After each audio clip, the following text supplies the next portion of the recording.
Hey Social Fam, the staff and I are so excited that you're considering leading a team in our ministry. Honestly, we would not have seen what God has done without the faithful, incredible dream team we have here. Becoming a team lead is vital to keeping our teams healthy in their relationship with Jesus and full as they serve others for His glory.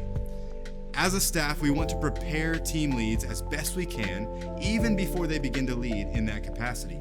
In doing so, we want to break down 4 essentials of how to lead your team well at The Social.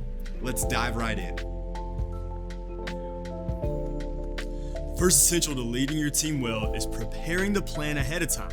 Proverbs 4:25 through 26 speaks greatly to this just as a discipline as a leader. The preparation expected from a team lead is to always plan and communicate a week ahead of time with your team. Doing so prepares the way for your team to serve well.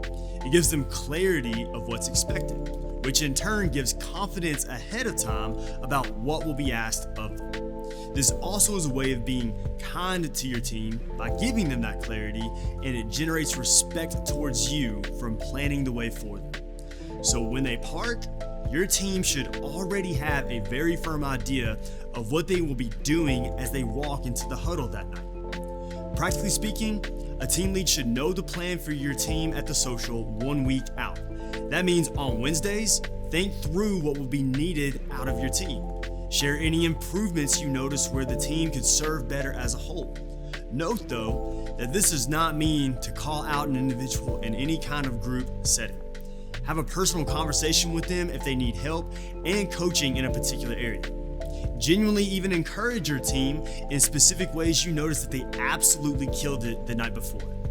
Communicate the needs asked of your team, if any, for special social services that happen from time to time, such as late nights or worship nights.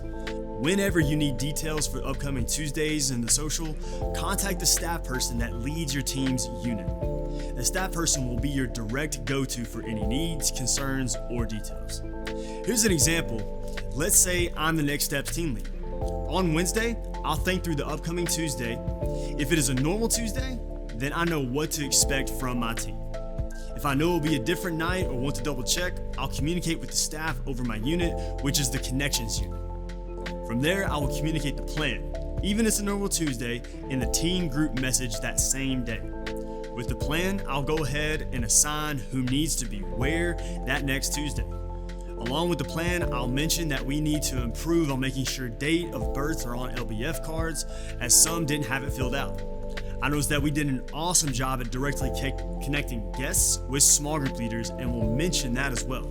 When we prepare well like this, we create a culture on our team of expectancy and clarity and confidence that no doubt will help us serve people well. The next essential is leading a great breakout. Every Tuesday, team leads will lead a 5-minute breakout with their respective teams after we break from the huddle. Breakouts give you a weekly time to touch base with your team, build camaraderie, and make sure everyone is on the same page. There are just 3 components to leading a great breakout: welcoming and onboarding any new Dream Teamers, a time of inspiration and encouragement to energize your team, recapping the plan and assignments for the night. And when you're doing these 3 things well, you'll be clear, encouraging, and concise. Here's an example of what a typical breakout should look like. All right, y'all, going to be a great Tuesday night worshiping Jesus together. And let me just start off by welcoming the newest team member, Sarah. Y'all give it up for her. You're going to go crazy. We're so glad you're on this team, Sarah. And tonight, I want you to shadow Liz. You'll be with her the next 2 weeks as well. Before the break, I want to share this one verse from Philippians 2:3, which says, "Do nothing out of selfish ambition, but in humility consider others as more important than yourselves." Paul even mentions in verse 5 that in doing so, we adopt the same attitude of Jesus. So tonight, let's let others see Jesus and how we serve them by considering them as more important than ourselves, putting their own needs above ours. Hey, you guys are awesome. You're a great team. Everyone good with the plan? Any questions on assignments? All right, let's go love people like Jesus tonight. Leading a great breakout gives the clarity and confidence we're striving for as team leads. The third essential in being a team lead is training new Dream Teamers. In the last essential, we mentioned onboarding a new Dream Team and having them shadow someone.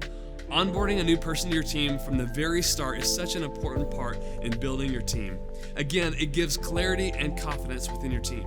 When someone knows what's expected of them and how to fulfill their role, they serve better, longer, and happier. Here's what it looks like to onboard a new Dream Teamer starting their very first week. It's a 3-step process. All that will be asked of them their first week is to watch someone serve. That someone can be you or an established Dream Teamer on your team. They will shadow this person, observing everything that they do that night, and are encouraged to ask any questions that come up. The next step after just observing someone is to actually serve alongside another Dream Teamer. The aim is to pair them up with the same person as week 1 if possible. That night, the new and established Dream Teamer will serve in tandem that night, fulfilling their responsibilities together. And the third and final step of training is serving in their role while someone observes them. They are hands-on that night, doing what they're supposed to do with an established person on the team to be there to help them if they need it and helping that new Dream Teamer gain confidence. Training new Dream Teamers is essential to building a team that serve with confidence and serve together well. The final essential to being a team lead, but certainly not the least, is encouraging your team well. In Acts, we find this man named Barnabas, but that is actually a nickname that was given to him. Barnabas means son of encouragement.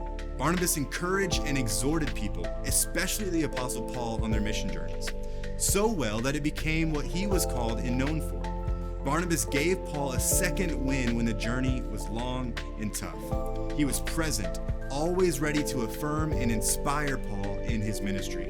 What an example to strive after as team leads.